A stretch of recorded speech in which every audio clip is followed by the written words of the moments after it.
we are looking at energy security and how important it is at shaping Africa's economic future. Obviously, this will be a key conversation at the Africa Automation and Technology Fair, co-located with the Future Manufacturing Africa, set to take place between the 9th and the 11th of May 2023, right here in Johannesburg at the Expo Center, this specifically being Nazareth in South Africa.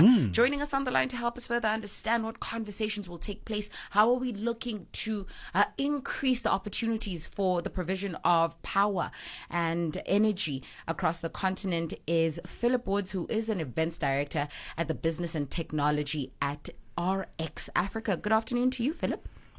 Good afternoon, Shayla, and good afternoon, Luanda. Thank you so much for joining us, Philip. Pleasure. Thank Lovely. you for inviting me.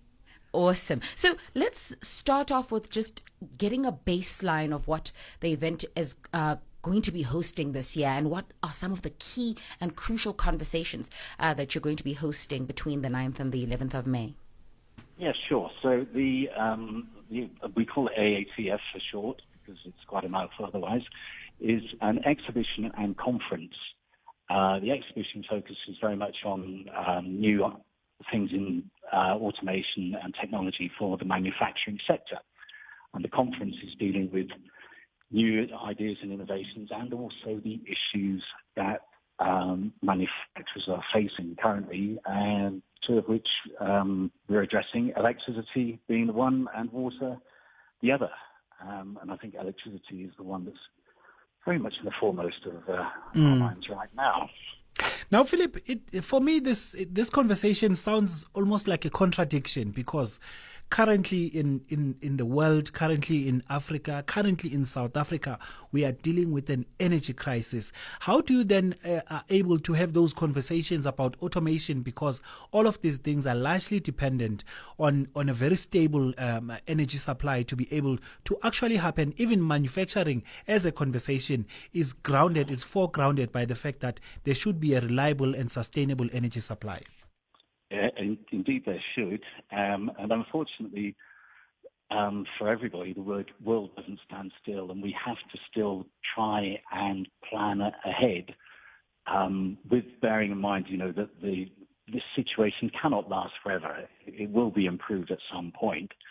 So we're trying to address ways and means that manufacturers can improve the situation for themselves, but also, with luck, give them some hope that there is something in some solution on the horizon. We have quite a number of specialists, people like Chris Yelland, you'll obviously have heard of. He's doing a lot of media stuff at the moment. And we've got Derek Watts, who will be on hand to grill the panelists to try and get some sort of idea of not necessarily what the government would like to do, but what they should be doing, and what manufacturers can think about themselves to improve the situation.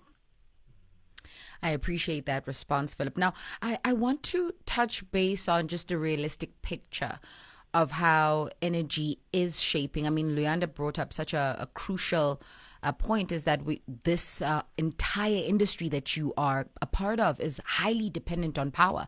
And so just to extend the picture, can we just paint a picture of how energy and this crisis will affect Africa on a larger scale? And I say this because I think it's important for us to be able to see the picture so as to fix the problem.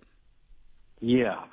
And I think the problem is that government is almost putting their head in the sand, it feels to me, that they know the problem, but they don't seem to be saying, right, we are going to go down this path. And I do find that, baffling.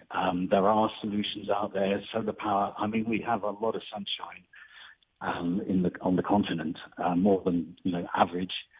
We're not utilizing that enough. There are funds available, people wanting to invest in it. So there's not really the direction that we would like from government. So a lot of manufacturers, a lot of businesses are going their own way. So they're converting their rooftops to solar power, installing generators, obviously, as well.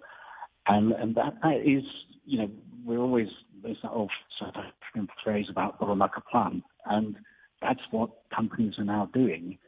And in a way, it's going to be to the detriment of Eskom, because they won't be able to sell as much electricity because people are going to buy it from elsewhere. So that is also going to exacerbate the situation for Eskom. Now, in terms of investments, as we close off our conversation, Philip, in terms of investments, what kind of investments are you hoping to see happening as the conference unfold? What are some of the conversations that you're likely to see, you're hoping to see coming out as the conference concludes, let's say on the 11th, when everything is said and done? Yeah, so the hope that we have for the show as a whole is that buyers will be coming from around Africa and further afield to look at what African manufacturing suppliers are doing in terms of robotics, 3D printing, that kind of thing, and how they can then utilize it in their own manufacturing processes elsewhere. We are great innovators in this country, and there's an awful lot that we do well, and people can see what we're doing and then therefore hopefully make deals and invest in what we're marketing over here.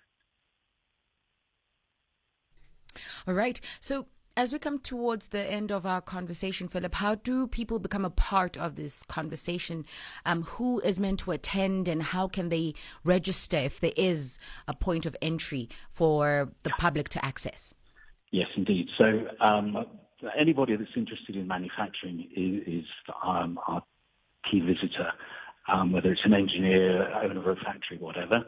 And all they need to do is visit the Africa Automation Technology Fair.com, our website, and click on the register interest. And then we will get back to them within 24 hours or sooner. So easy as that. Thank you so much for your time, Philip, and your presence on the show this afternoon.